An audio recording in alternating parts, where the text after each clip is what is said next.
morning, all. I am Jenna, Protocol Officer in the Premier's Ministry. I extend a warm welcome to everyone joining us for the fourth edition of the Premier's Press Conference in 2024. I acknowledge the presence of the Honourable Premier and the Minister of Finance, Statistics, Economic Planning, Human Resources, Industry, Trade and Consumer Affairs, Tourism, Public Utilities and Energy, Foreign Investments, Government Information Service, and Nevis Television. To the Department of Information, other media houses and members of the media, I extend a special welcome. I am certain that we all appreciate and will benefit from yet another opportunity to participate in this process of accountability. As is the norm, the Honourable his update on matters of importance, after which the members of the press will be invited to pose their questions to the Honourable Premier. Please remember to give your name and the name of the organization that you represent before posing your questions. We ask for your cooperation in placing all phones and other electronic devices on silent mode for the duration of the press conference. Ladies and gentlemen, I now welcome to the podium the Honourable Premier of Nevis, Mr. Mark Brantley.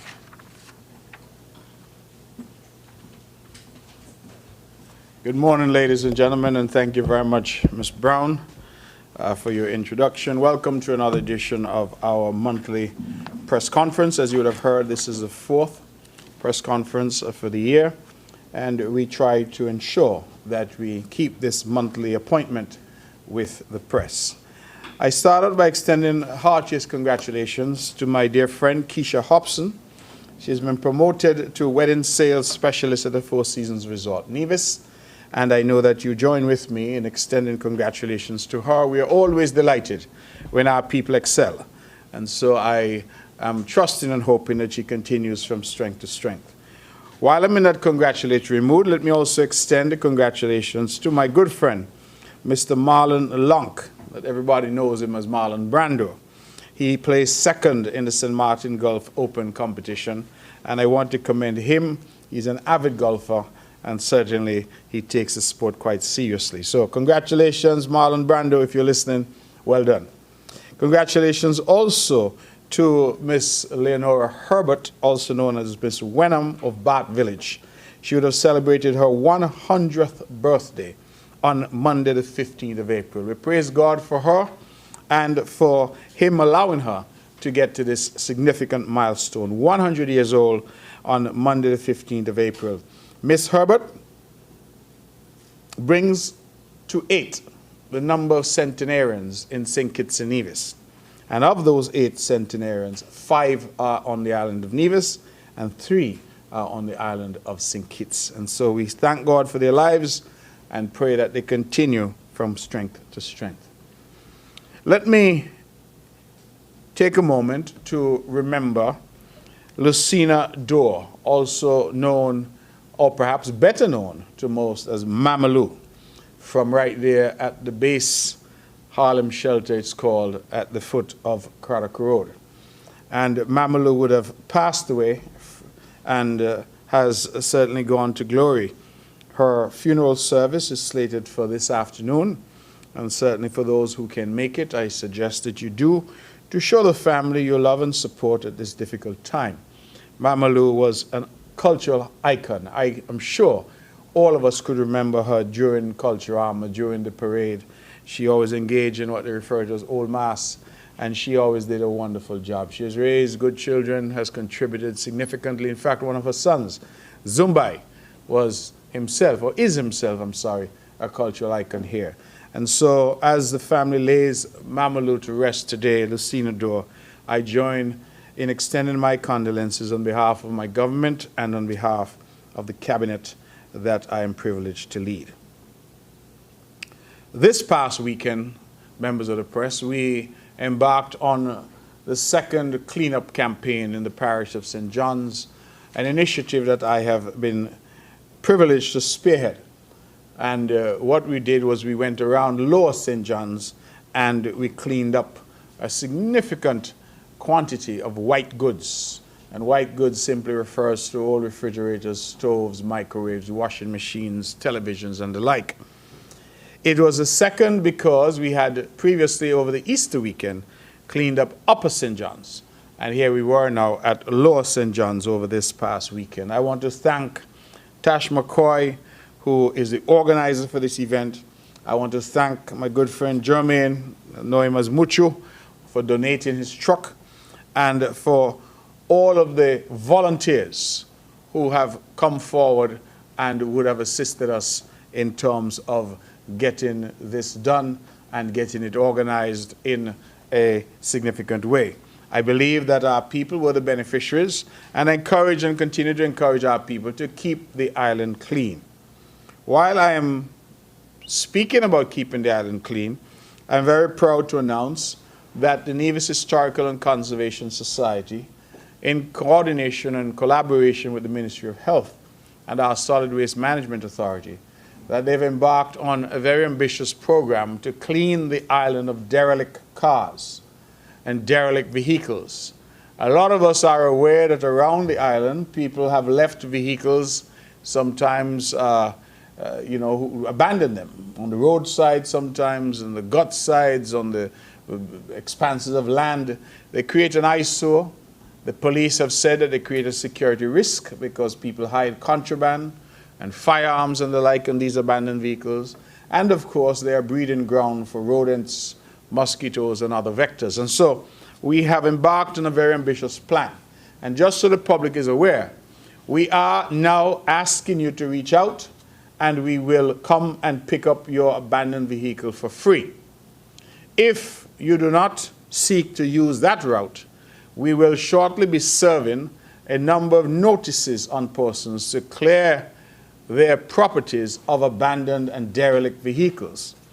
If you do not comply with those notices, then the law allows us to go in and to take them out and remove them ourselves. However, the law also provides that you will be responsible for the payment for so doing. And so I want our people to understand that cooperating to keep the island clean, to rid the island of these derelict vehicles. And believe me, I know. I hear a lot of people say, oh, I keep them for parts. But some of them are overgrown, bebush, trash. It's just really not a good sight for an island that prides itself on its cleanliness. And it is dangerous for the variety of reasons that I've explained, both as a security risk and also as a health risk. And so we're approaching this in a very serious way.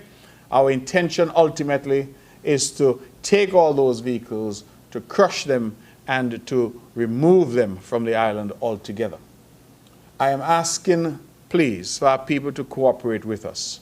We recognize that hundreds, if not thousands of vehicles are coming into the island on an annual basis. And we are hopeful that through initiatives such as this, we can secure the cooperation of our public as we try to keep Nevis clean. It is for everybody's benefit. As we look forward to Culturama, I'm going to have some updates shortly, but I thought I'll share with the members of the press and the public that we have had some 54 persons thus far who have benefited from our Culturama Enhancement Initiative. And you will recall that we announced this initiative about Culturama. The idea is that if you are doing aesthetic improvements to your properties, you're painting, you're fencing, you're doing your driveway, you're improving, essentially. We want everybody to try and lift the appearance of their properties. Then the government is offering you duty-free and VAT-free. The only thing that you will pay would be the customs service charge on the materials. Now, the Ministry of Finance has asked me to tell you that many people, whether they have not paid attention or they have simply misconstrued the initiative, that they're coming and they're now saying, well, listen, I want to add a room to my house,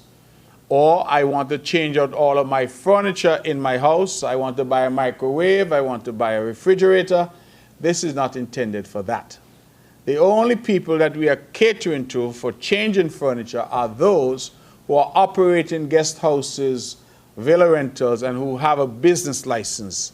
So for those who are in the rental business, we are saying that if you want to upgrade your furniture, then certainly you can access this. But if you're in a private home and simply figure that this is your time to buy a refrigerator or to change out your furniture set, then this is not the initiative for you. So I want to just make that very clear and hope members of the press will help me to clarify that what this is about is the aesthetic improvement of people's homes and businesses, commercial buildings, residences, and we are saying to you that if you have a business license because you're in the business of operating a villa or a guest house, as the case may be, then you can change furniture under that, but not if you're merely a private individual or private home. So I wanted to make that very clear.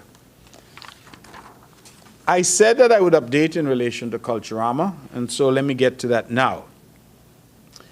Exciting news because the launch of Culturama 50 will take place this Friday, April 26th at the Charlestown waterfront, starting at 6 p.m. The launch ceremony will be preceded by a mini parade through the streets of Charlestown from the administration building yard to the Charlestown waterfront.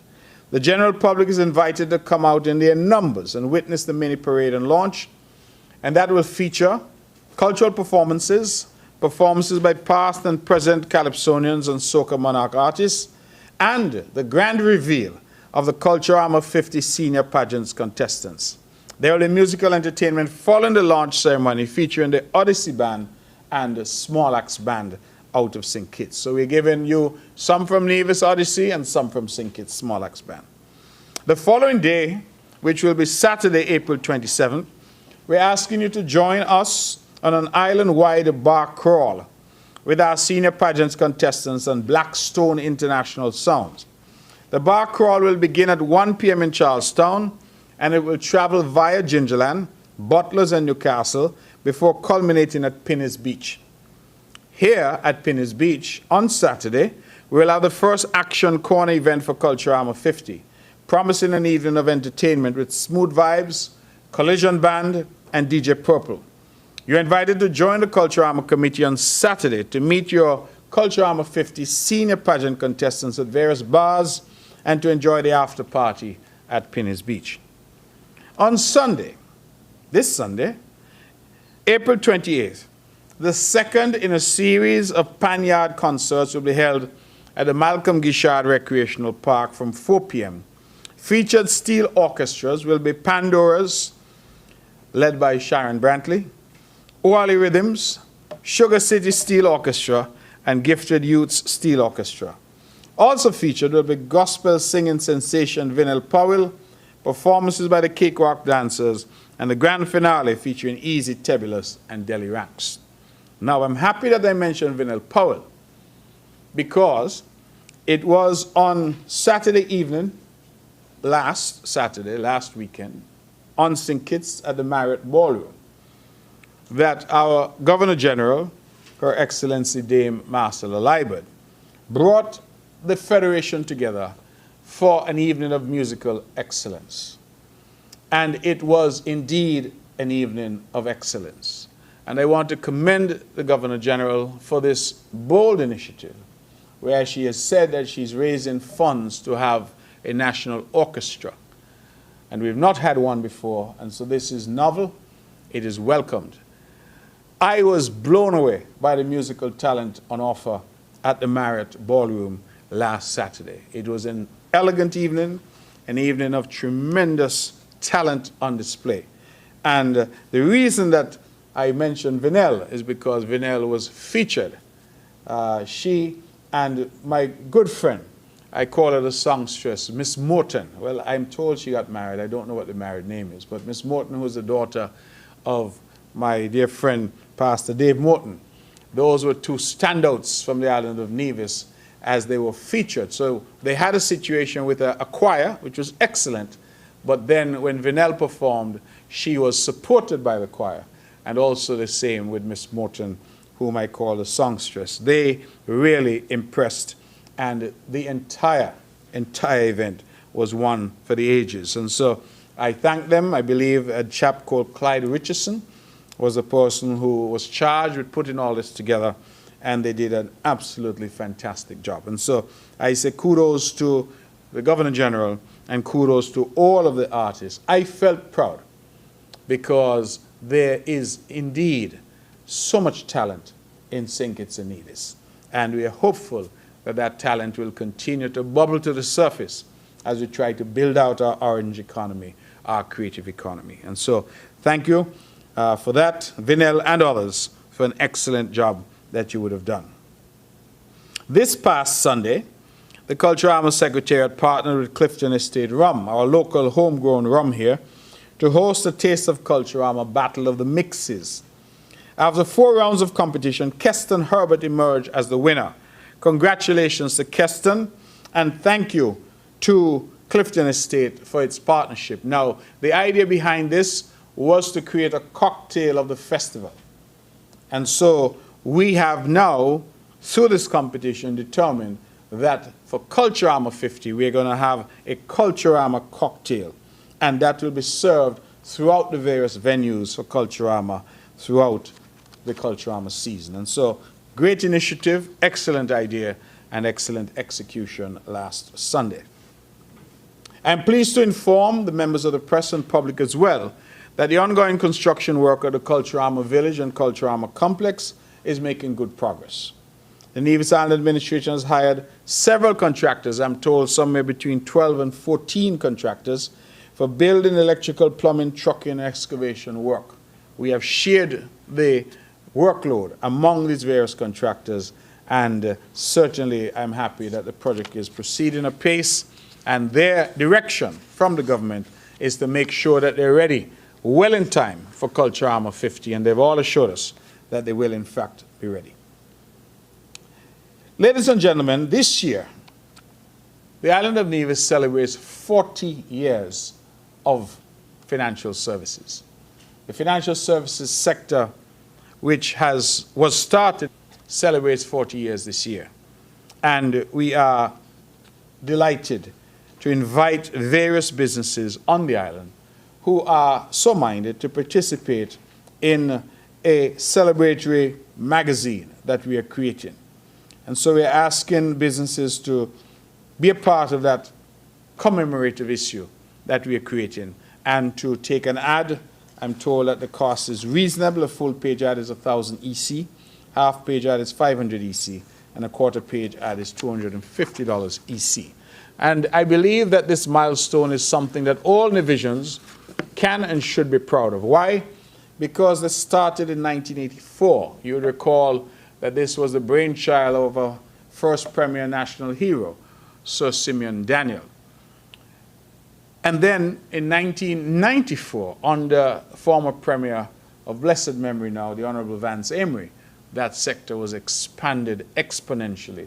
And we're now at a point in 2024 where we can celebrate 40 years of this sector. And so I invite all to get involved. You'll hear more about it, but certainly I would invite businesses to be a part of that commemorative issue. Let me segue to tourism, and to indicate that the Ministry of Tourism will be hosting its now famous month of activities dubbed Exposition Nevis.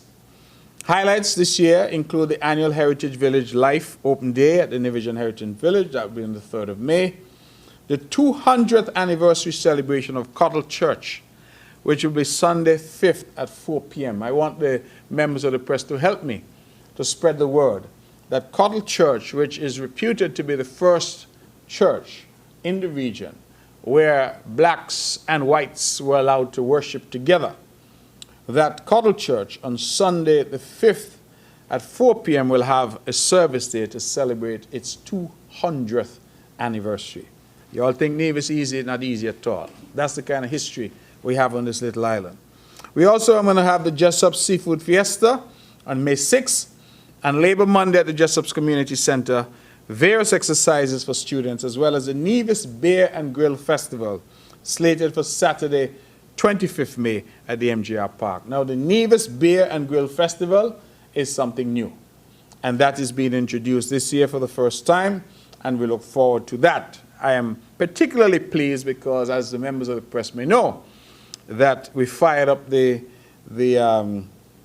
what is it called now? The brewery equipment, let me say that, on just, I think, in the last several days. We, of course, have given permission to an entity called Nevis Peak Brewery, and they have created a beautiful pub and trattoria, which is an Italian restaurant. But in addition, they will be doing now an artisan beer.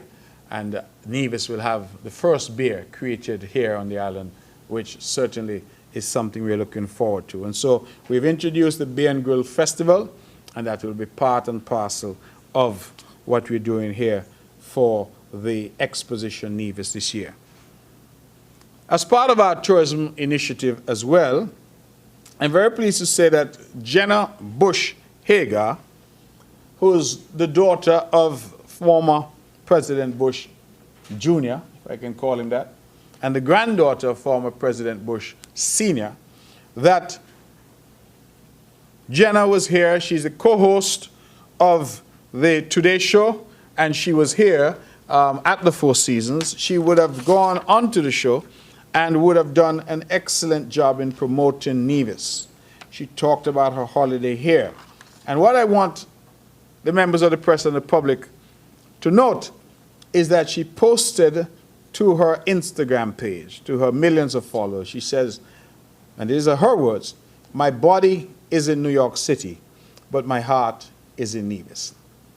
She put up a lot of pictures, and then she also posted to her Instagram page, "What a magical week with my people. Hiking, snorkeling, beaching, reading. Nevis, we love you." And that is what Jenna Bush Hager would have written. We're very pleased because this is, if you will, organic promotion.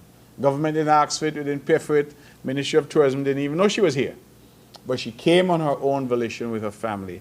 And it speaks to the quality that we offer here on the island of Nevis when we are able to have prominent individuals such as these, significant media personalities, come, enjoy, and then speak about it. So we thank Mrs. Bush Hager and certainly look forward to her return and for those that she can influence to come and see us as well. The St. Kitts Nevis Cross Channel Swim was held on Saturday the 6th of April. I want to congratulate the organizers, Jane Hansen and her team. I'm told that we had just over 300 swimmers who swam from Wally Beach in Nevis to Cockleshell Beach on St. Kitts across the 2-mile Narrows. And so the Mike Self, let me congratulate Mr. Self, S-E-L-F, Mike Self. He completed the swim in a time of 1 hour and 3 minutes. And so he was the #1 person out of the water. I don't know if he was the #1 in, but he was certainly the #1 out in just over an hour, which is quite remarkable, you know, to swim that distance in just over an hour. And so I certainly congratulate Mr. Self for winning that competition. As we talk about tourism, before I move on, we would have put out a notice, but since I'm here, that I travel tomorrow, Wednesday, to Tenerife in Spain. I will be leading a cohort of persons from our Nevis Tourism Authority, and we also have invited a band to accompany us, and the purpose is to engage with some 650 incredibly affluent African Americans who are having a retreat in Tenerife, and Nevis has been afforded the privilege of partnering with them. And so we hope to showcase our culture, showcase our talent. Our musicians will entertain them, and we have the opportunity to engage them both in relation to business in terms of travel, but also in relation to investment opportunities here on the island of Nevis. This group that we're engaging with, referred to as the Brooklyn Guardsmen, is one of the most significant and most affluent groupings of African Americans in the United States. You would have heard me say in the past that as we try to build out our tourism infrastructure and as we try to build out the appeal of the island of Nevis, that we're taking some very deliberate steps to start to promote the island to groups and demographics that ordinarily would not consider Nevis because they don't know about Nevis. And so we're targeting now more of our marketing efforts at the African American community. We're targeting more of those efforts within the eastern seaboard of the United States. And opportunities such as this really afford us the chance to engage with persons who are the precise demographic that Nevis looks for in terms of our tourism product. And so we look forward to engaging with them. The team has gone already. In fact, I believe they are already in Tenerife, but I will go only for the event, so I don't leave until tomorrow. Of course, it takes a day to get there and a day to come back. So I hope to be back on the weekend, back to Nevis. And so we certainly look forward to having an impact there. Let me switch to the Ministry of Education and to say that an event that is looked forward to each year, our annual Spelling Bee competition, in collaboration with the Lornette Mills Charitable Fund. That competition will take place on the 10th of May at 9 a.m. for primary schools and 1 p.m. for secondary schools. And so this is where our schools battle for supremacy in terms of spelling. Virtual Day this year, 2024, we'll host our second Virtual Day for schools on Wednesday, the 22nd of May. Virtual Day is an opportunity for schools to test their systems in place for remote learning by hosting an entire day of school online. So let me be clear, it's not a holiday, it's not a day off. All you're doing is switching to our online portals to ensure that we continue to be ready. You recall during COVID, a lot of our training had to be done online. So we have not abandoned the online system.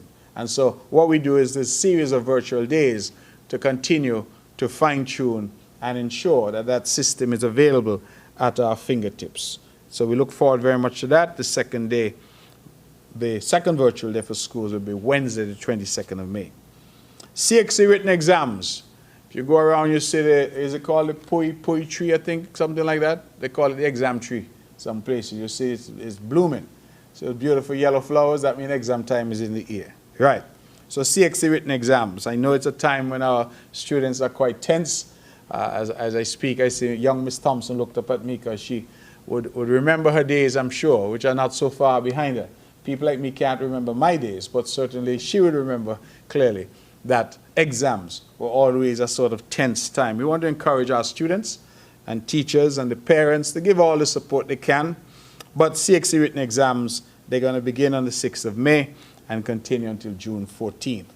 And they're doing CCSLC for 3rd to 5th formers, CSEC for 5th formers, and CAPE for 6th formers. So the period will be 6th of May until June 14th. So please let us encourage our youngsters, families, teachers.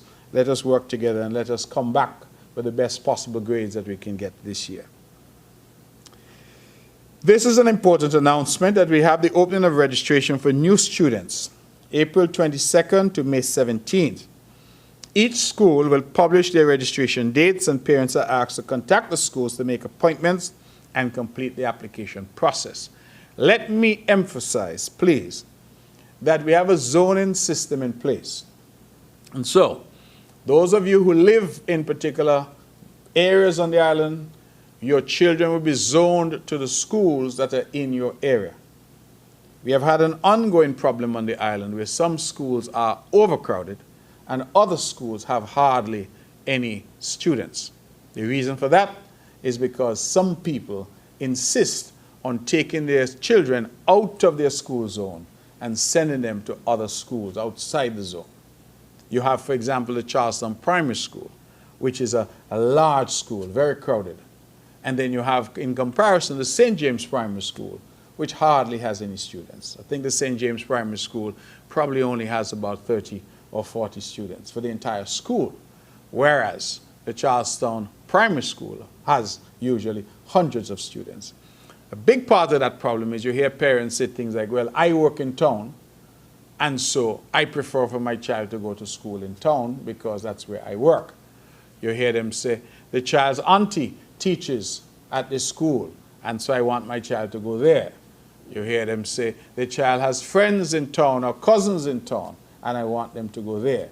We're trying to encourage our people to see the value in having their children go to the schools in their neighborhoods And that way, we build up the schools and assist the schools in being viable. So, we have the registration that's open, and we are asking parents and guardians to cooperate with us. People sometimes engage in all kinds of things. Mother and father don't live together. Child lives with mommy. But daddy lives someplace else. They say the child lives with the father just to get the child into a school outside the zone for that child. So we're just encouraging people. Please do the right thing, and certainly the Ministry of Education will be trying as much as possible to enforce the rules as they apply to zoning. Another important notice is that the 2024 Prospective Teachers course will open on May 7th.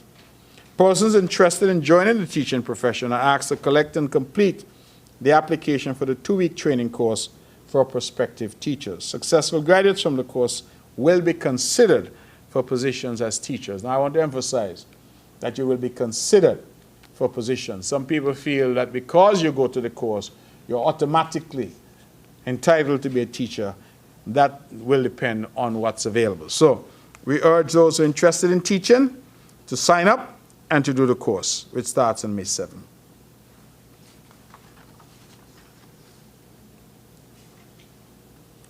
The Youth Department celebrated Youth Month under the theme Youth Inclusivity for Future Sustainability, and held a number of activities, including a Easter camp, where 67 participants were introduced to the United Nations Sustainable Development Goals. During the month, we also partnered with 2 of our 2023 Youth Impact 12 awardees in delivering educational workshops and training for our youths. Through the Regency Assurance-sponsored Youth Impact 12 volunteer project, Mr. Elisel Ramirez, the awardee for Youth in Performing Arts, he delivered training in the creative arts, and Dr. Tivon Brown, Health and Wellbeing, delivered a health mentorship program. We take this opportunity to congratulate Ms. Cyan Leader, the 2024 Youth Impact winner in the area of youth development. In sports, we have some exciting announcements. FIFA Football for Schools initiative is scheduled to launch here in Nevis on April 29th. An MOU, a Memorandum of Understanding, was signed between the Ministry of Education and Sports Nevis and the St. Kitts Nevis Football Association representing FIFA. And we are now ready to roll out that program. The program aims to contribute towards the education, development, and empowerment of our children, and is therefore designed to target life skills and competencies for football, and also contribute to the United Nations Sustainable Development Goals. On April 3rd, 2024, we witnessed what is being dubbed one of the best inter-primary championships. We wish to congratulate all of the schools on their performances, but a special congratulations to the 2024 champions, the perennial champions, the Charlestown Primary School. The final medal count and positions, the Charlestown Primary School got 18 gold medals, 13 silver medals, and 13 bronze. The Joyce and Liebert Primary School got 13 gold medals, 11 silvers, and 11 bronze. The St. Thomas's Primary School got 13 gold medals, 7 silvers, and 7 bronze. The Ivor Walters Primary School, my alma mater, got 8 gold medals, 15 silvers, and 15 bronze. The St. James Primary School, smallest school on the island, got 7 gold medals, 5 silvers, and 1 bronze. A phenomenal performance for a school that size. The Elizabeth Pemberton Primary School got 2 golds, 4 silvers, and 8 bronze. Nevis Academy, 1 gold, 4 silvers, 2 bronze. Maud Cross Preparatory, 1 gold, 3 silvers, 1 bronze. And the Violet O. Jeffers Nichols, 1 gold, 2 silver, and 6 bronzes. Congratulations to some of our individual class champions. Kindergarten, Johan Isles and Jadira McPherson. Grade 1, Chevon Brown and Kelani Morton. Grade 2, Akila Douglas, Silan Paris. Grade 3, Kishard Burton, Adira Wallace. Grade 4, Roan Isles and Zakeem Bailey. Grade 5, Kelron Liebert and Demaya Lagi. Grade 6, Janaya McNeil and Samaro Arthurton. The Victor Ladorum was Silan Paris, and the Victress Ladorum was shared between Demaya Lagi and Janaya McNeil. We say thank you to our title sponsors, Gulf Insurance Limited and Bonnie Limited as our platinum sponsors. St. Kitts, Nevis and Gwilla National Bank and Rams Limited.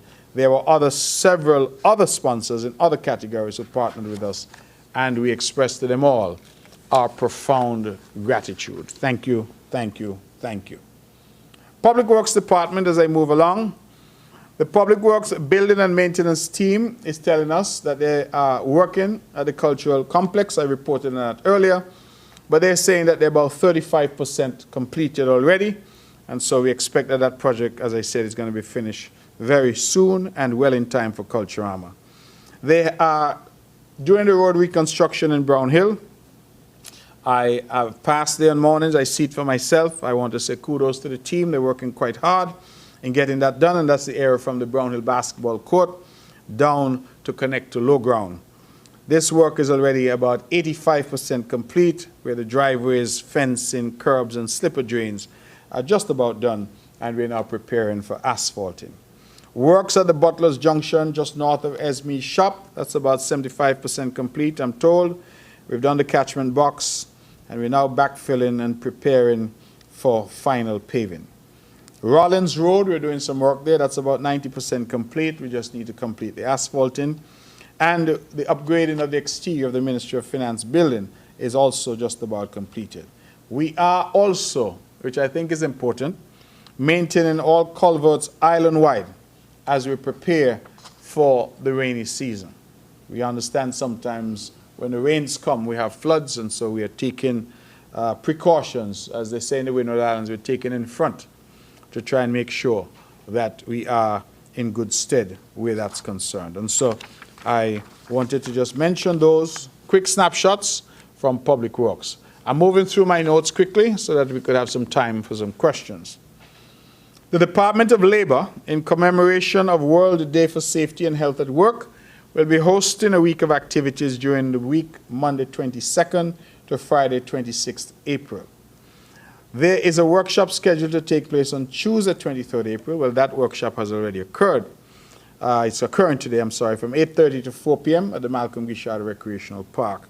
The theme for this year's World Day for Safety and Health at Work is, and I quote, ensuring safe and healthy work now in a changing climate. And so we commend, of course, Minister Brand and his team who continue to work hard to ensure that our workers are safe and they know their rights. That, I think, is important. Let me switch to the all-important Ministry of Health.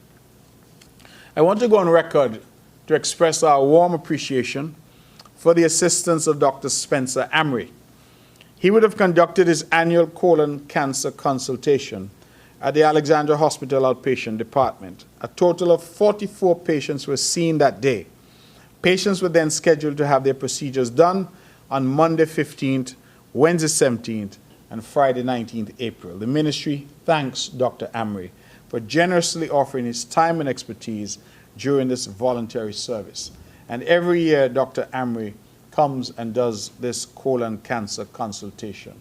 And so we thank him very much for that. He, like Dr. Thwaites and his team who come to do the annual prostate screening, like Dr. Rouse from Atlanta who has come to do cardio and heart screening, Dr. Hubie and his team who come to do our eye care clinic. Incidentally, they're here now, the eye care clinic until May. And so for those who would like to have their eyes checked or have any difficulties, we ask you to get in touch and see whether you can get an appointment. But all of these are persons who have come and offered us their services, and we owe them a debt of gratitude, and we say thank you to them.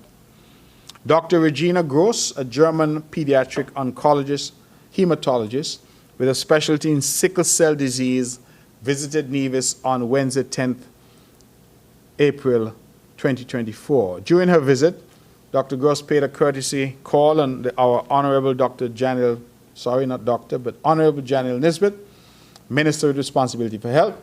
And Dr. Gross also engaged in a patient clinic where she saw 6 patients, age ranges from 23 months to 14 years old, and conducted a continued medical education session for health providers. Now, we have no hematologists, I'm told, in the Federation.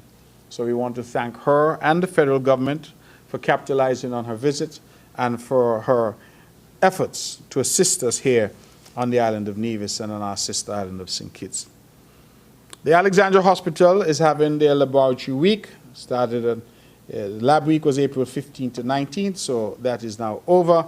But they highlighted the various functions of the lab. And one of the things that I want to highlight here is that they've created an opportunity for those like you and I, and those who are listening and viewing, to become blood donors. So I want to explain what that means. That you are not asked to come and donate blood. What you're asked to do is to come, make sure you're tested, your blood type is determined, and then to be put in their database as a donor. So that if somebody were to come to the hospital needing your blood type, that they know that they can call on you. You may well be able to save a life. And so we invite persons to register to become blood donors. The Taiwan ICDF, in collaboration with the Ministry of Health and the Taipei General Hospital, held a two-day forum on transforming metabolic chronic disease care with value-driven approaches, the SKN experience. This was done on April 18th and 19th. The forum was a culmination of a 4-year public health project that focused on the prevention and control of metabolic diseases such as diabetes, stroke, and cardiovascular disease. Speakers shared their experience in health education and self-management, screening, and taking part in capacity building. These types of studies, these types of engagements are very important for us because they provide invaluable data as we move to a more data-driven health sector. Monday, April 15th, and members of the press, I think this is very exciting news. We saw the official launch of the first phase of the emergency dispatcher training. The cohort of 13 participants who successfully completed the training were certified in CPR, automated external defibrillator, that's AED operations, and first aid. Participants will then move on to the APCO training. During this phase, trainees will acquire essential skills, including cardiopulmonary resuscitation, CPR, handling cardiac and respiratory emergencies, managing uncontrollable bleeding, addressing choking incidents, assisting with childbirth, and responding to seizures. All of us are human beings. We know that these things can happen and sometimes happen quickly. And so what we're trying to do is to create a cohort of trained individuals who can respond. The goal is to equip dispatchers with the knowledge needed to provide pre-hospital life-saving instructions to callers. The Ministry of Health thanks the Four Seasons Homeowners Foundation for their continued partnership. Now let me break all of that down. We all know that emergencies arise. That's why they're called emergencies. They're not planned. And when they do, whether it's a health emergency, somebody collapses, your child falls, there is a different kind of emergency where somebody's committing a crime, there's an accident on the road, whatever it may be, there's a fire that breaks out. You want to be able to call and get help immediately. And so we have the old 911 system in place, but I think we can all say that it does not work optimally. Depending on where in the island you are, if you call 911, I'm told that they will pick up in St. Kitts. And so I wish you good luck if you're in Brick Hill trying to explain to somebody in St. Kitts how to get to you. That doesn't work. I am told if you're on the southern side of the island and you call, that sometimes the 911 call is picked up as far away as Antigua. That again is clearly unhelpful. And so we saw that there was a gaping hole in terms of our response to emergencies. And we wanted to fix that. And I want to thank very much the Four Seasons Homeowners Foundation. They have always been excellent partners to the island of Nevis. And I want to mention in particular Miss Ann Gergley, who has been the person leading the charge. She is very passionate about this, and she has really been a source of inspiration and help to the Nevis Island Administration, to our Ministry of Health. And so what we're going to do is we are, one, training dispatchers. Everybody will be housed at our CCTV command center. And so when you call now, the designated number, it will be perhaps 911, perhaps a different number, but whatever the number is, when you call that number, that will go directly to that CCTV center. Individuals there will be trained. Sure, you all see, when you watch movies, you see people call 911 and the dispatcher answers. And they will be trained to keep you on the line, find out what is going on, but in the same time, dispatch the necessary help. It could be police, it could be fire, it could be ambulance, whatever the help is that's needed. And I'm told, which is impressive for me, that the response time, it has to be, I think, under 5 minutes.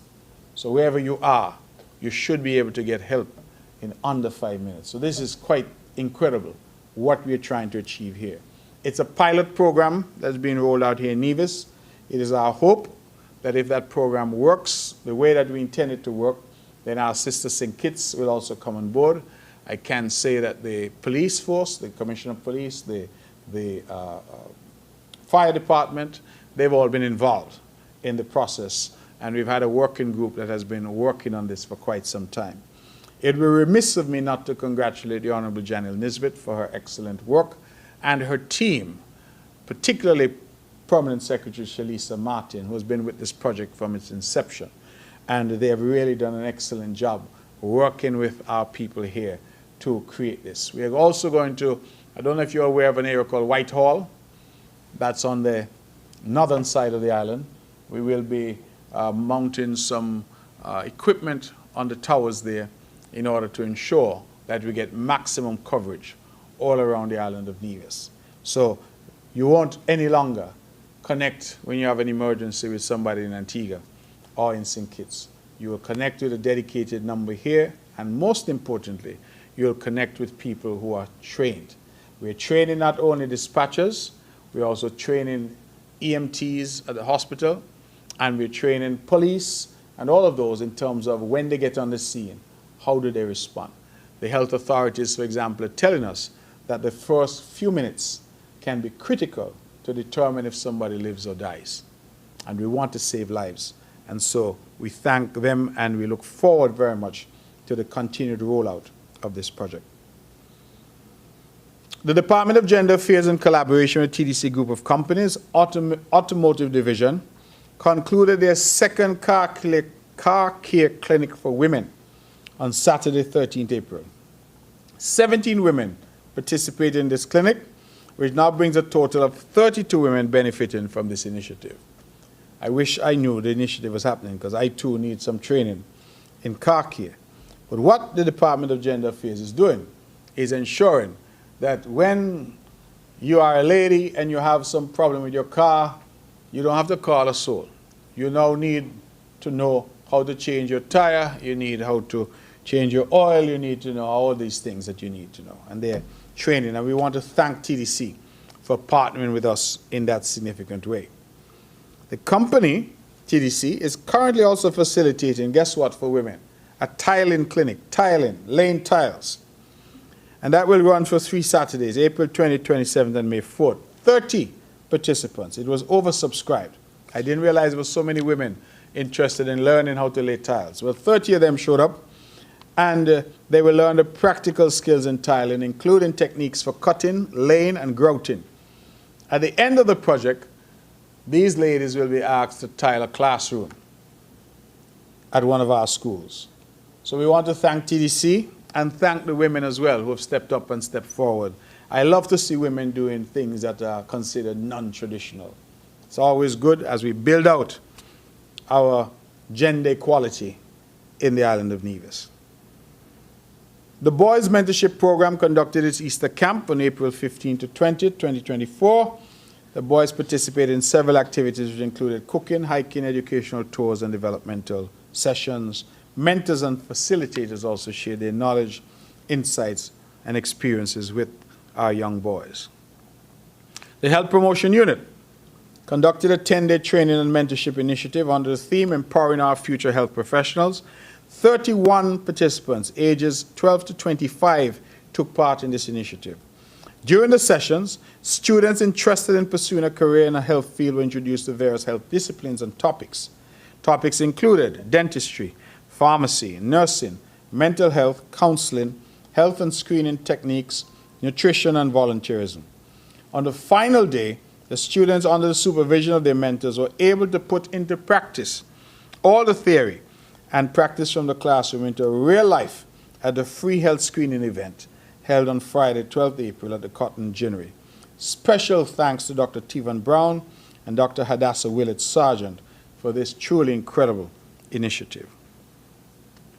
Further note, as we continue to encourage our people to get up, get out, and get moving, the SKN Moves Nevis chapter on April 13th, in collaboration with the Nevis Aquatic Sailing Center, hosted its third edition of the Aquathon. This year also saw the introduction of the Aquathon, which is a spin-off of the Aquathon. 25 young people ranged 7 to 17 took part in the 3 scheduled events. The results were as follows. Ages 8 to 12, third place, Nahum Polius. Second, Claire J. Christmas. And first place, Grayson Burrell. Ages 13 to 17, third place, Henry Pemberton. Second place, Austin Williams. And first place, Troy Nisbet. And ages 7 to 12, third place, Nathan Lestrade and Jarville Forrester. Second place, Grayson Burrell and Abhijith Srinivasan. And first place, Skylar Connor and Nazuna Chiverton. We congratulate all of these young people who are doing wonderful things here on the island of Nevis. So I want to thank them for that, and we continue to do our best. Now, let me also announce that on April 11th, the Department of Community Development started a sewing workshop at the Barneswood Community Center with a total of 11 participants. This workshop is being facilitated by my friend, Ms. Cavell Mills, owner and proprietor of Zeki's Designs on the island of Nevis. She's a skilled seamstress and has worked with the department in previous years in conducting very successful workshops. The classes, sewing classes, will be done over a 6-week period. And so I want again to remind persons that they can be a part of that in terms of learning how to sew. The Community Development Month celebrations this year marks the 10th anniversary of Community Development Month, which will be celebrated in May by the Department of Community Development. The theme for this year is Committed to Community, Dedicated to Progress. The theme emphasizes our commitment to the communities in which we serve and acknowledges their evolution over time. The month will commence with a church service at the St. George's Anglican Church on Sunday, April 28th, this coming Sunday, and will culminate with staff training and developmental session at the MGR Park. Nevis Heritage Festival. It is one of the main events for Community Development Month, and the Department of Community Development uses this event as an opportunity to celebrate our rich and diverse Caribbean cultural traditions. It will be held at the ETW Park on Saturday, April 25th from 10 a.m. to 6 p.m., and we invite the general public to come out and support the various Caribbean countries and to enjoy their various cultural traditions. Some countries that are taking part include St. Kitts and Nevis, Guyana, Jamaica, Grenada, and many more. Additionally, we encourage those who are interested in participating to contact the Department of Community Development at 469-5521, extensions 2184 or 2185.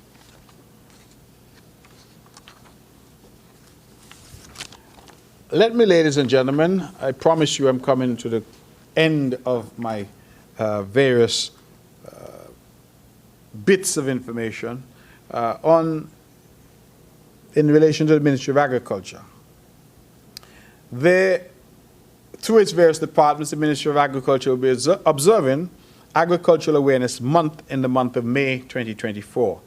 The theme is promoting sustainable agriculture for a resilient future, and we look forward very much to Agriculture's Awareness Month. Culture Armour, I have indicated an update on that already. Marine Resources, there'll be a training on Monday 29th at the Jessops Community Center on biodegradable panel for fish traps with personnel from the Department of Marine Resources and Coastal Fish Project. Additionally, the annual fish pot making workshop, which is a joint collaboration between the Department of Marine Resources and the Department of Gender Affairs, will take place on May 18th and 25th, starting 9 a.m., again at the Jessops Playfield. Registration for this event starts on Monday, April 22nd at the Office of Marine Resources and Gender Affairs. Ladies and gentlemen, I will have now just one final update. And that has to do that with our ongoing works at Pinnes. You would recall that we would have finished the MJR Park and opened that, and that has really provided excellent service thus far to the people of Nevis. It is now certainly the go-to venue for conferences, for weddings, and for various events. We have embarked, with the assistance of the People's Republic of China, Taiwan, on another phase, and that is now to develop the areas around the beach bars and to improve the aesthetics, the sewage, the parking, the roadways, the lighting, safety, security, CCTV, and all of those amenities to ensure that that entire area of Pinnes becomes the go-to destination in the Federation for leisure and for relaxation. The name of the park is the Malcolm Gish Recreational Park. We want people to feel comfortable going there with their families, flowing from the park, where they can get their smoothies, where the children can play their video games, or you can just sit under a tree and read a book. Children can go in the play area, play basketball, or engage and enjoy the splash pads. You can then go into the park itself, into the lower area, where the restaurants are, and enjoy a variety of restaurants now down there on the beach. Most of them have invested significantly. I mentioned earlier Nevis Peak, which is doing the local beer, but also restaurants. There are various types, including the famous, world-famous Sunshine's Beach Bar. We are creating down there parking. We're creating proper lighting and security. We're creating proper bathroom and change facilities for persons who want to use the beach. And we expect that it will be a remarkable addition to the life and times of the island of Nevis. I am advised that all the work will be substantially completed by June 15th. I'm pushing them to get it done even quicker, but I'm told that all will be done by June 15th. And that means all roads, drainage, parking lots, lighting, etc. will be done by June 15th. And I'm sure if you visit the area of Pinnes from time to time, you will already see the phenomenal achievements that we would have there.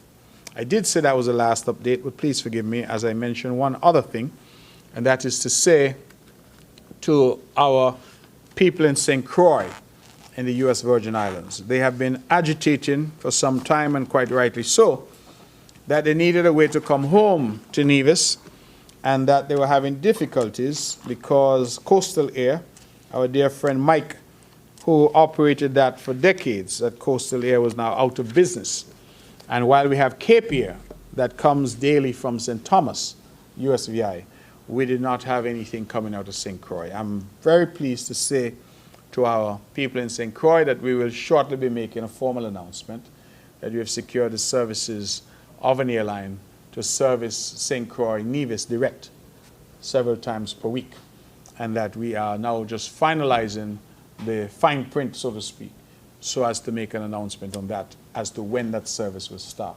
And so I think that's good news, especially in time for Culturama, and we hope that those in St. Croix who have been clamoring will shortly have a clear idea of when that service will start from St. Croix to Nevis direct, and so be able to bring people back and forth.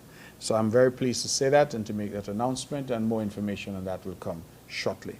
I will leave it there and now take your questions. Thank you very much. Good morning, Mr. Premier. Elke Hewlett, Department of Information.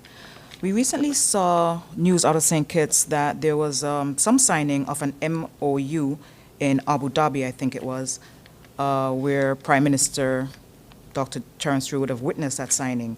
However, it was Nevis was notably absent from that engagement. We didn't see you or anyone else there representing Nevis, considering it's a Nevis geothermal project. Can you say why Nevis was not represented at this meeting? And do you have any further information about this MOU and what it means for moving forward the project on Nevis. The government announced a new HR policy relating to performance appraisals. As Minister responsible for Human Resources, can you speak to the objective of such a policy and what that means for the government and for its employees? We see that the Mondo track will be the venue for several important track and field meets over the next couple of months. What does this mean for Nevis, and also what does it mean for the expansion of the Mondo track project? That's the Nevis Athletic Stadium. And that's it for now. Thanks. Thank you very much, Ms. Hewlett. Yes, I too saw the news of signing of a memorandum of understanding in the United Arab Emirates, witnessed by the Prime Minister, which I'm told involved companies, Siemens, which is a well-known German company that does turbines and machinery, and a company called KKK, which I'm told is a significant real estate developer and financial institution involved in various industries. The Prime Minister obviously would have had his trip planned to the United Arab Emirates. He did inform me that he was planning on taking this trip and that he hoped while he was there to meet with potential investors as we try jointly to get this geothermal project off the ground. Whilst in the Middle East, he did call me and indicate to me that he had had useful meetings with Siemens and with KKK, and that they were minded to sign an MOU. Now, I want to be very clear that an MOU, a Memorandum of Understanding, is not a contract. It is nothing that is binding in relation to creating any contractual agreements or commitments. It merely sets out the parties' interests in relation to this project. And so you ask why nobody from the NIA was there. Frankly, because the Prime Minister, it is his prerogative to determine who he invites or doesn't invite on any trip that he's taken. He did say to me he was taking this trip, but no invitation was extended. And I believe that the project, while you say it's a Nevis project, the resource is certainly Nevis, but we have said quite plainly that we want to explore this for the benefit of the entire Federation. And so the objective here is to extract geothermal energy so that the person in Charlestown and the person in Bastille, the person in Brick Hill and the person in Tabernacle can benefit from geothermal energy. That really is our objective. And so we look forward very much to exploring in a collaborative way this incredible resource that God has gifted us with. And we hope in the fullness of time, as I've said, that we can have an economy that is based on renewable energy, as opposed to the mono-economy we now have on Nevis of tourism and on St. Kitts of citizenship by investment. So we need to wean ourselves off our heavy reliance on those two. Performance appraisals, Ms. Hewlett, you know that I'm a big fan of paying people for the quality of what they do. I've said that we really need to move towards a pay-for-performance basis of engaging. There are many public servants who work very hard and deserve every penny and more.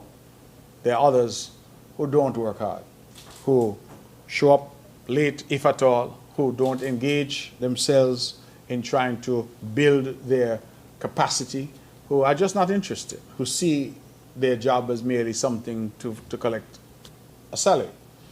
And so the idea behind enhancing the performance appraisals is really to ensure that we're getting an ongoing assessment of our workforce. We should know, for example, Ms. Hewlett, that increments, which are increases in salaries normally dealt with annually, should really only follow a positive appraisal report.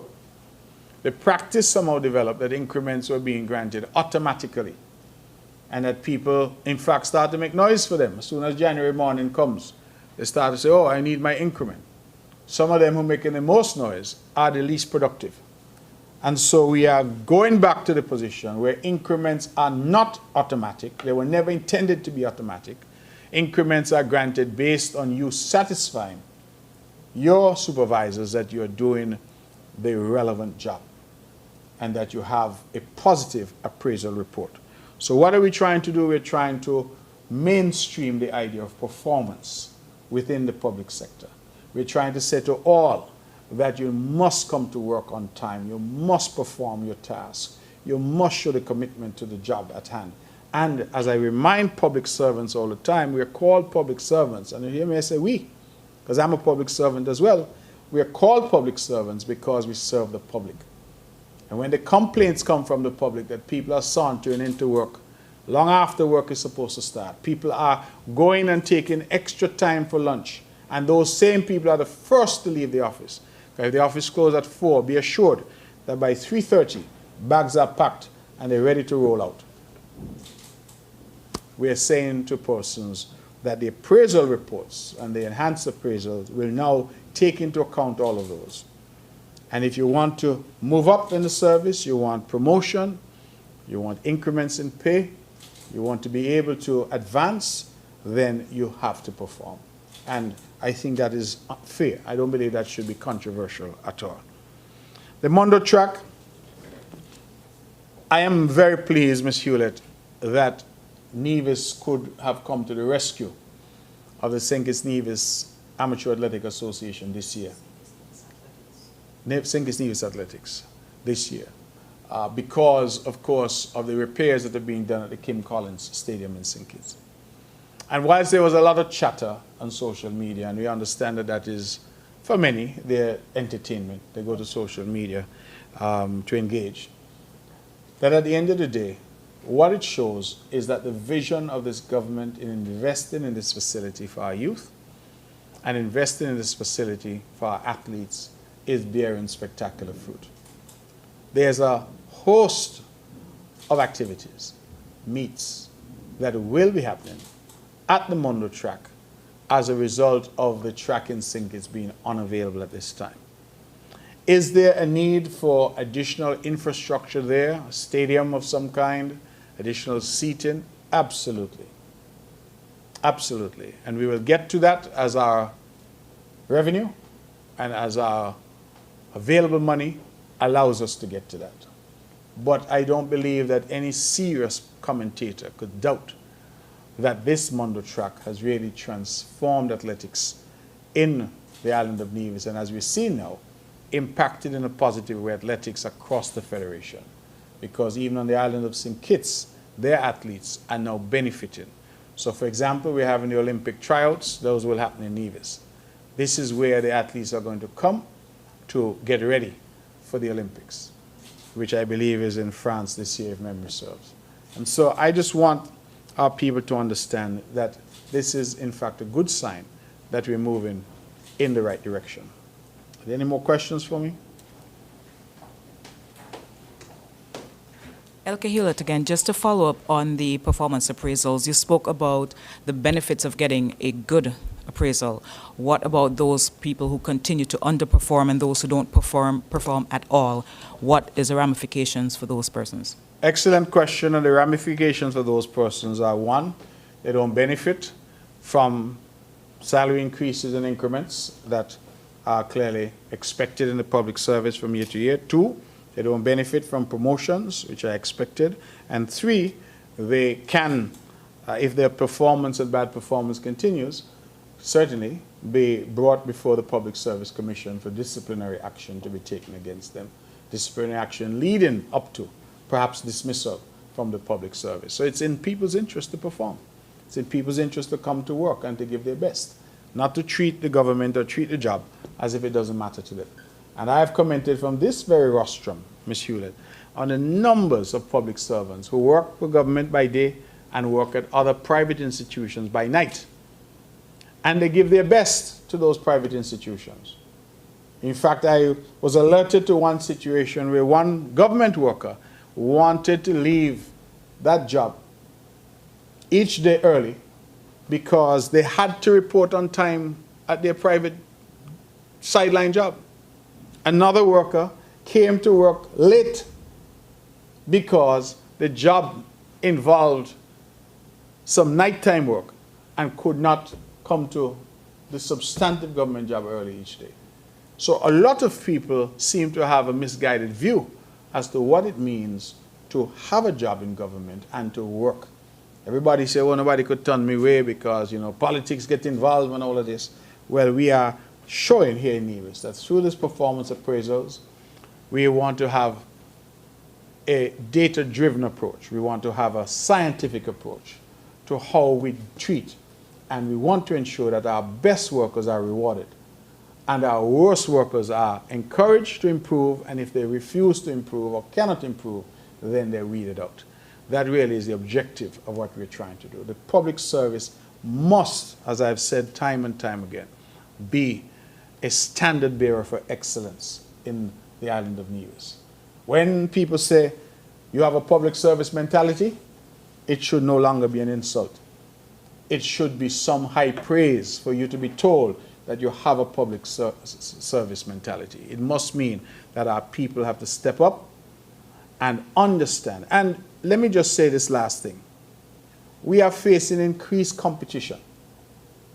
We've heard of CARICOM and the unrelenting efforts to widen the freedom of movement. We've heard of the OECS. Right now, if you're from Antigua or St. Lucia, you're from St. Vincent or Grenada, you're from Dominica, you just show up in Nevis. Nobody in Nevis can stop you or say you can't come because we've signed on to these protocols now that allow our OECS brothers and sisters to come and to work. What that means is that you're no longer competing for a job just against your friend in Bath Village or Jessop's. You're now competing for jobs against colleagues, brothers and sisters from the OECS region, and in some cases from the wider CARICOM region.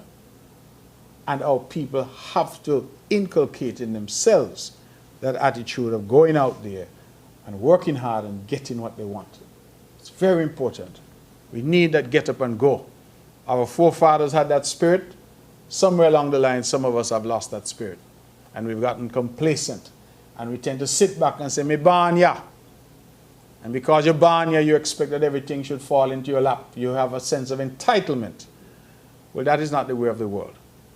And whether you're born here or you're born someplace else, we want to create in Nevis a situation where excellence is rewarded, hard work is rewarded, dedication and commitment are rewarded, and poor performance is not.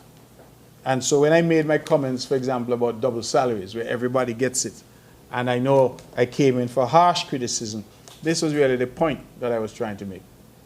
That we need to reward those who work hard and work well, and equally not reward those who refuse to do the job for which they have been hired.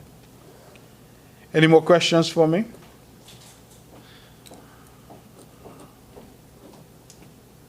Good morning, Premier Brantley. Good morning. Danella Thompson, Vaughan Radio. The federal government would have recently placed a ban on single-use plastics in the federal parliament.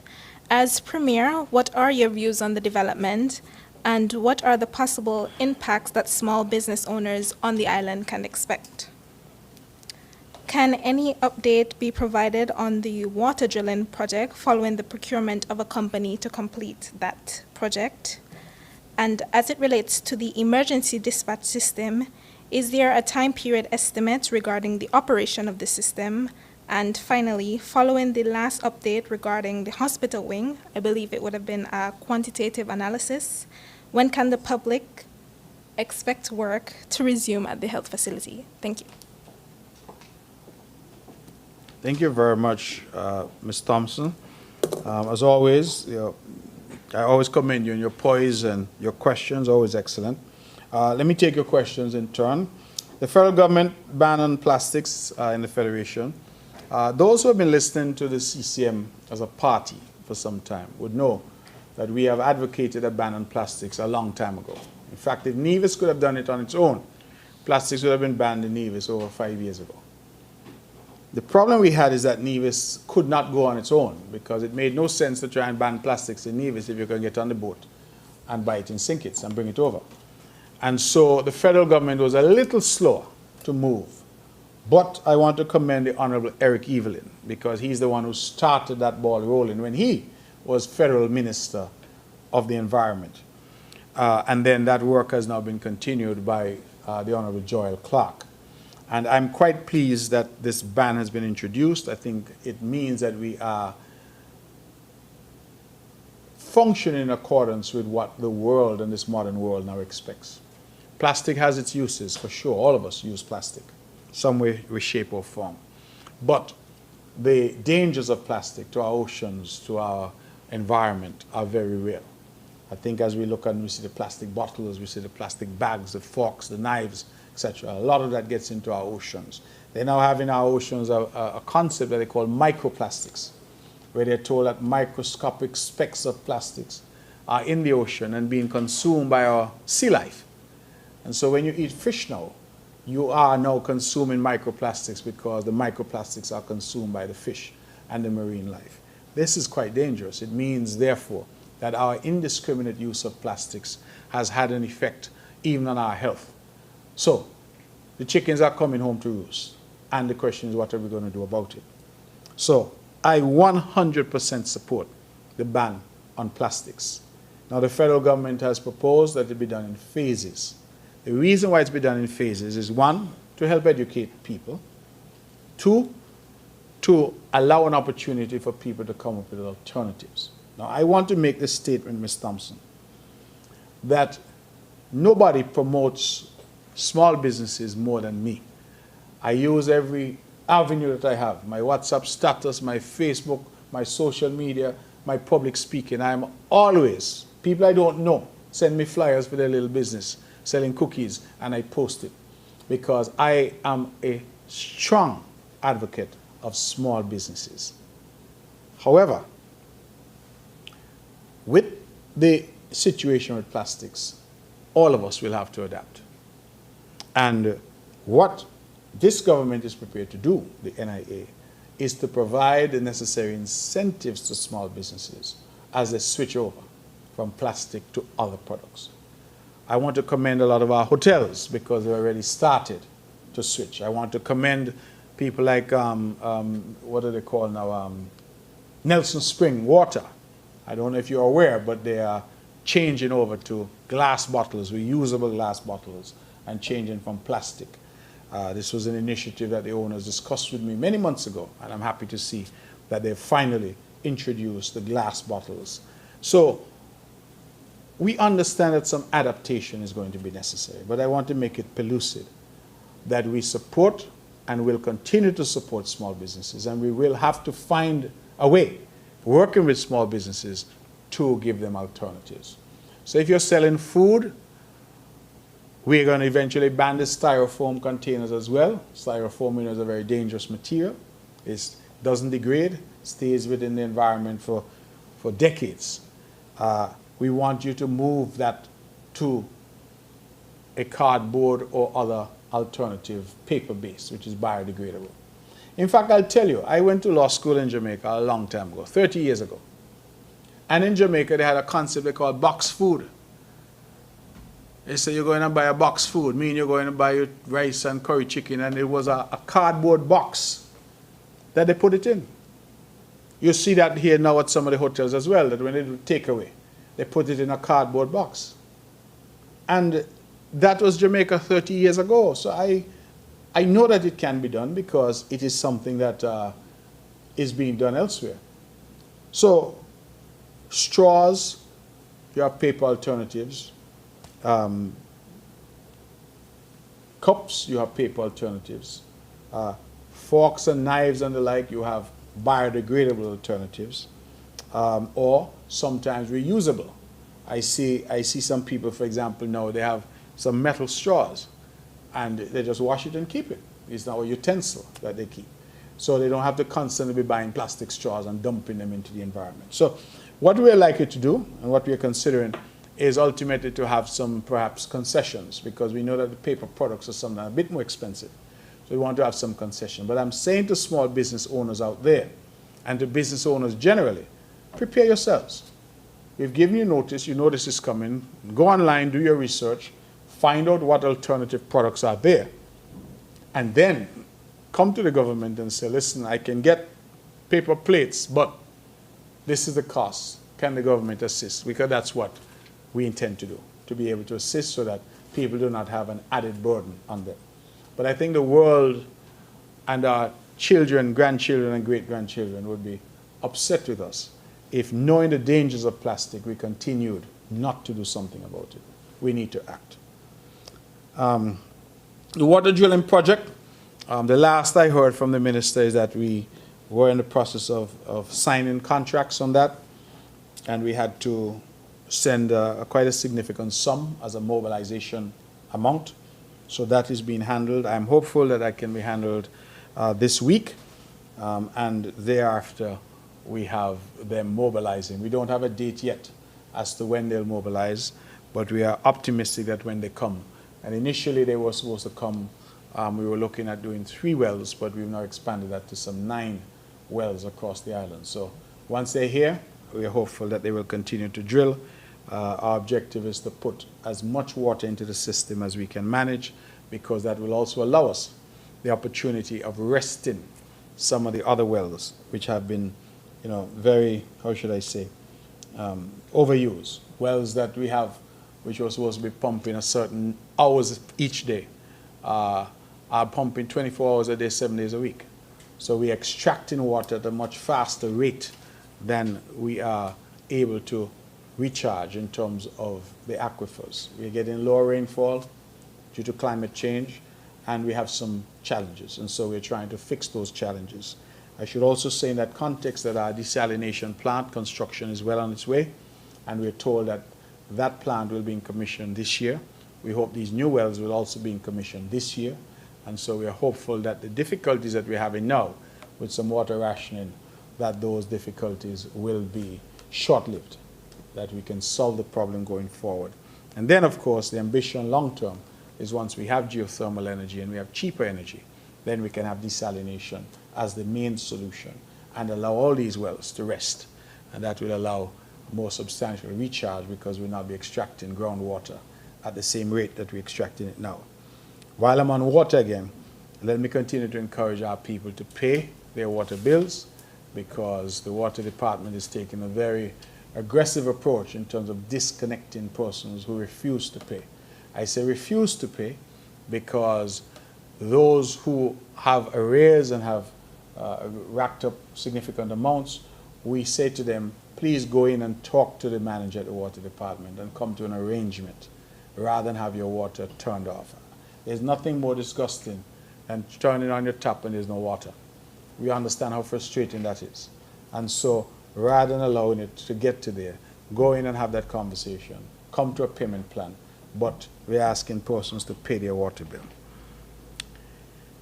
The emergency dispatch system, we anticipate that will be in effect this year. That's the goal.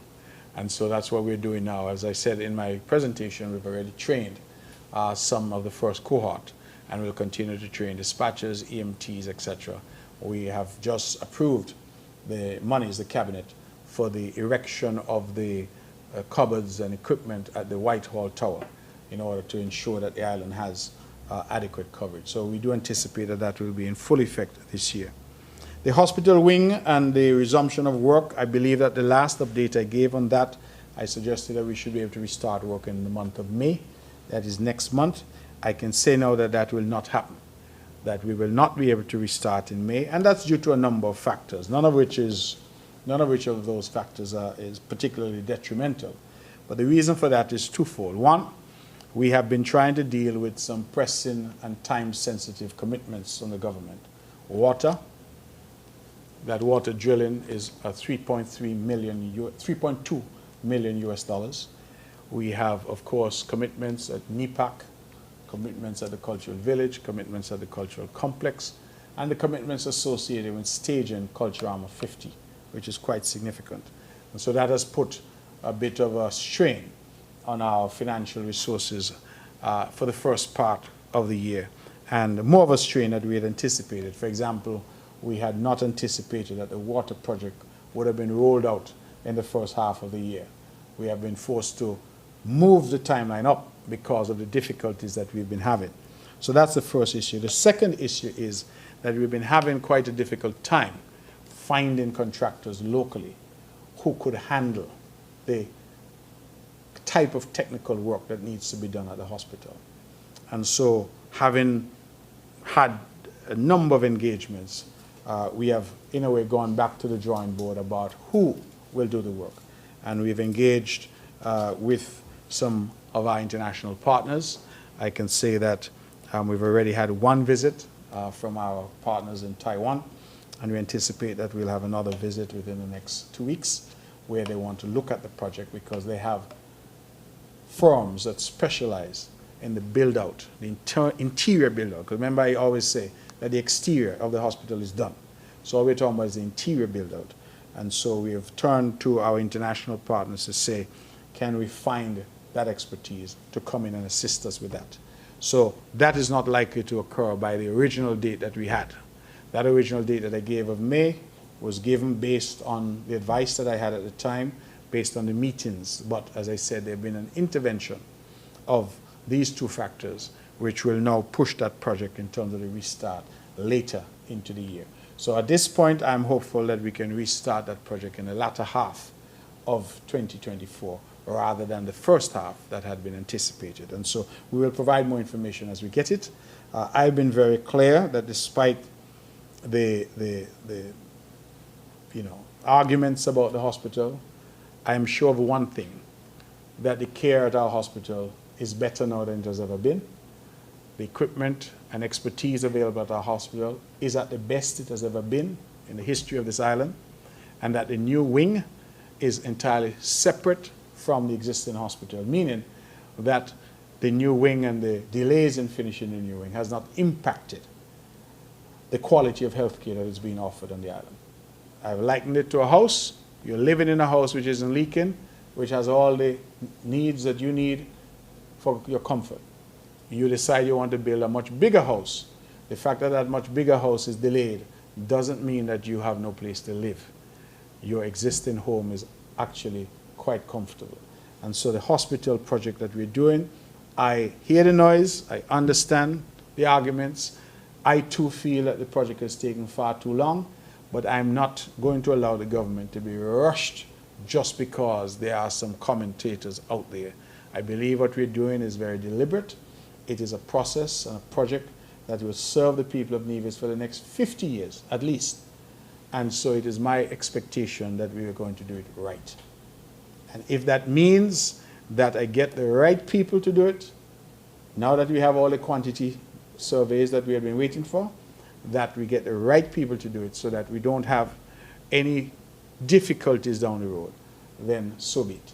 So our ambition right now, speaking to our international partners, is to get a firm that is competent and cognizant and has practical experience with the build-out of the interior of hospitals. And as I said, we've already actuated that, and so we expect that we will see in short order the hospital being able to move forward in the way that we hope will take it to its successful conclusion for the benefit of the people of Nevis.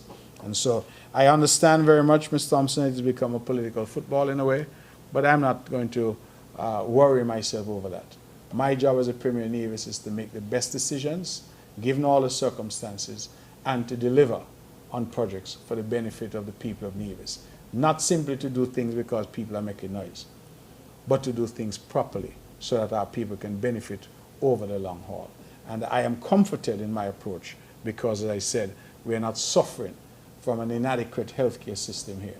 Our healthcare system is as robust as anywhere. We are certainly as robust as that available in St. Kitts, if not more so, and as robust as that available throughout the OECS.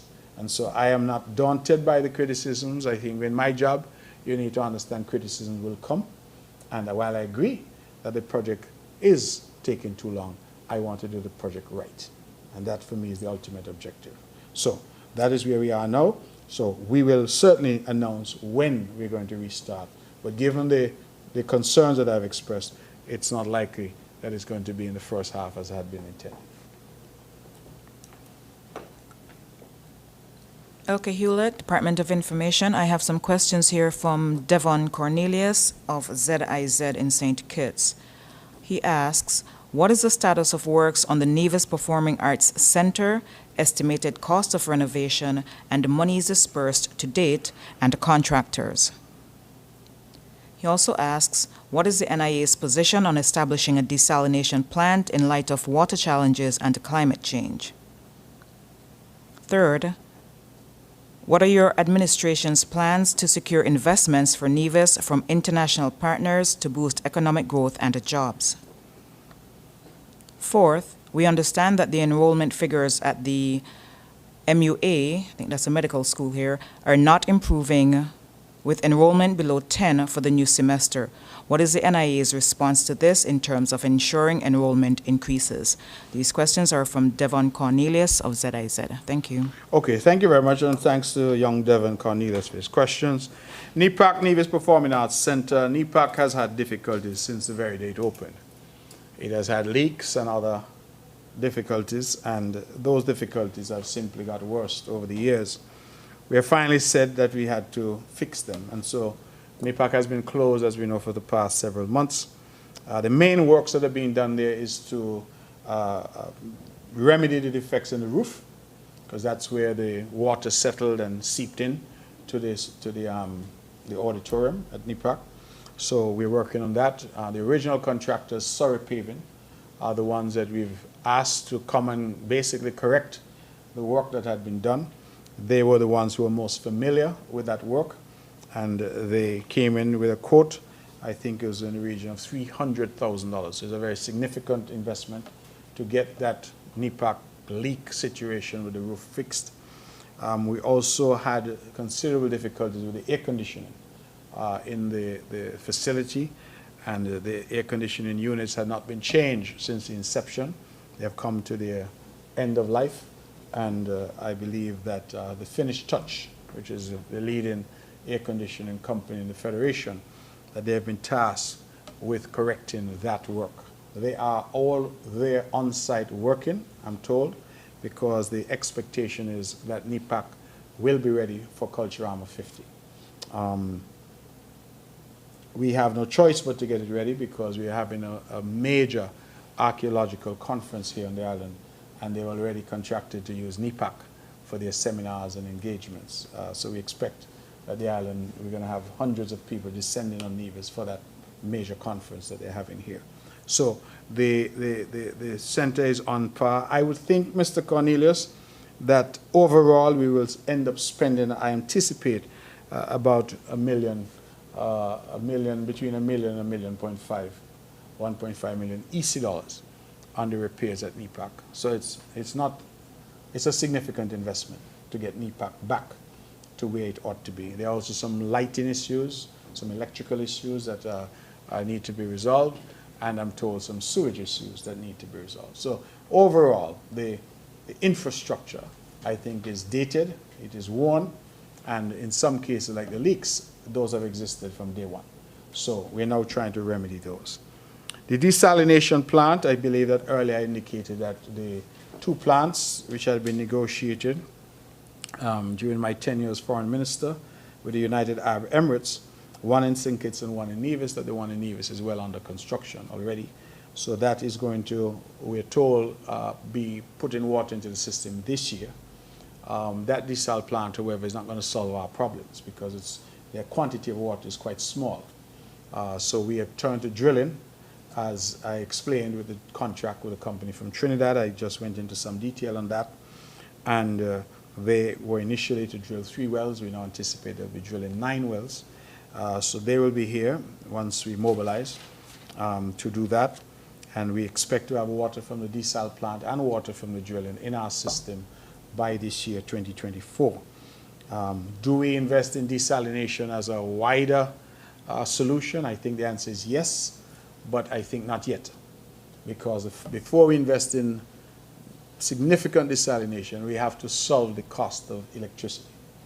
And so for me, geothermal has to come first, and desalination comes after. That's just the way I see it, and that's the path that we are pursuing. Because if we have to do desalination and pay to have the regular electricity, diesel power generated electricity, then we're going to have some serious problems in terms of the affordability of that water. And we know that we try very hard to keep water affordable, because all of us need water, and all of us have to be provided with water. Investments in Nevis to boost jobs. Mr. Cornelius, I don't know, you work in St. Kitts, how often you come to Nevis. But as old people say, jobs banging dog in Nevis. If you're not working and you don't have a job, well, maybe you don't want a job. Or maybe you're not interested in what is available. Sometimes you can't cater for everything that everybody wants. But so many employers are reaching out to me. There's a company in town here called Cage, I think, they do gaming. They reached out to me recently. They said, can't find workers. Restaurants can't find workers. You know, banks can't find workers. People are crying out. Even the Great Four Seasons Resort is saying they can't find workers. So, Social Security numbers keep telling us we have more jobs in Nevis than workers. And the gap is being filled by people who are working 2 and 3 jobs. So, individuals are saying, well, since I'm teaching, working in government by day, and at night the restaurants need people, let me do that at night. So that person is doing 2 jobs. And so picking up the slack, so to speak. So when I hear people talk about investment and boost jobs, I say, well, if we're going to boost jobs even more, we also have to boost immigration. We have to bring in people. Because that is the situation that we're now faced with. And I keep encouraging our people, because I hear the talk sometimes, oh, nothing in Nevis to do and they can't find jobs to do. Well, how is it that nothing is there to do? When the call center in Brownhill, for example, came, they wanted to start with 50 workers. That was their aim. And they couldn't manage 50. They had job fair, they had training, they had all that. They ended up, I think, starting with 33 or something like that. They've now grown. I believe they now have as much as 100 workers. A second call center in town, Telemed, they started out, I think, with about 8 or 10 people. They're now grown as well. I think they now have about 15, and they indicate that they're going to grow up to about 40. In Brownhill, we are meeting with the owners soon, because the anticipation is that we will have to do some additional build-out, because they're getting ready now where they will occupy the additional building there because of the numbers of people that they anticipate employing. We cannot simply continue to ignore the facts and say things like, oh, we need jobs, because jobs are available. As I like to tell people, it may not be the job that you want, but you do what you need to do until you can do what you want to do. It is simply the way of life. I'm standing here today at this rostrum as the Premier of Nevis. You know, one time I worked as a cleaner in New York, a handyman, an elevator operator. I had to go around on the sidewalk in Manhattan and scrape chewing gum off the sidewalk. I had to take an instrument and a broom and make sure that there were no cigarette butts on that sidewalk for an entire block from 1407 Broadway and Broadway to 7th Avenue and between 37th and 38th Street. That entire block, if the superintendent of the building came out and saw any gum on the sidewalk, not in the building, on the sidewalk, any cigarette butts on the sidewalk, I got into trouble. That was my job. I worked as an apprentice, an electrical apprentice. I worked for a company called PBM, cleaning toilets, polishing sink. I will tell you to this day, the hardest job in the world is to polish brass. That's some brass countertops, and to polish them was incredibly difficult work. Back-breaking work, mop floors. I did what I needed, I had to do, until I could do what I wanted to do. And I don't think anything is lost in that. I'm not saying that people need to take my pathway. Some people may be more privileged. But there is value in honest work, whatever that honest work is. And it irks me when I see young people especially preferring to stay home. And then you have some telling them, you should stay home because no work there. But you find people who come here from the Dominican Republic who can't even speak English, working 3 jobs. So how do they manage that? People who are struggling to speak English, holding down 3 jobs on Nevis. And people who are born here telling you they can't find nothing to do. One of my ministers said to me that a supporter of his approached him and was quite irate and said to him that a member of her family had now been out of school for over a year and wasn't working. And he wasn't looking out for the member of the family. And he asked, I think, the most obvious question, where has the young person applied? And the response from the adult was that they had not applied anywhere. So for over a year they're home sitting down, they have not made one application for a job anywhere. But the minister is being berated that he's not doing anything to find work. So he then said, but there's work available. The banks reach out sometimes, said they're looking for people. There's work available. And our people just need to engage. And investment in Nevis, I believe investment in Nevis is at an all-time high. We may not have the large hotel being built, which would be nice, but in the meantime, we have not sat back. I just talked about Pinnace. Go down there, see for yourself. The call centers, not one but two. Look at them, see for yourself. They did not appear out of thin air. They are investments. The financial services sector, the number of international banks. Look around, see for yourself. That is what is happening in Nevis. And substantive jobs are being created. It is now for our people to take advantage of those jobs. MUA and the numbers, I agree, Mr. Cornelius, that the numbers are not what we would like. But having said that, you asked, what is the government doing? MUA, the last time I checked, was a private institution. I don't know it's the government's job for MUA's numbers to be up.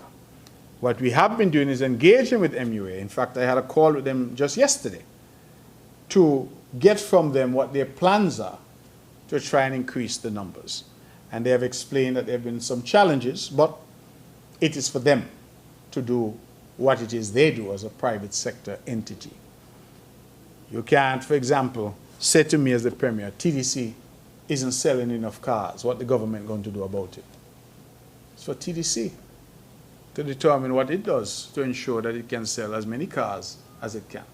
So I think we need to be careful that we don't blur the lines between what the responsibilities of the government are and those of the private sector.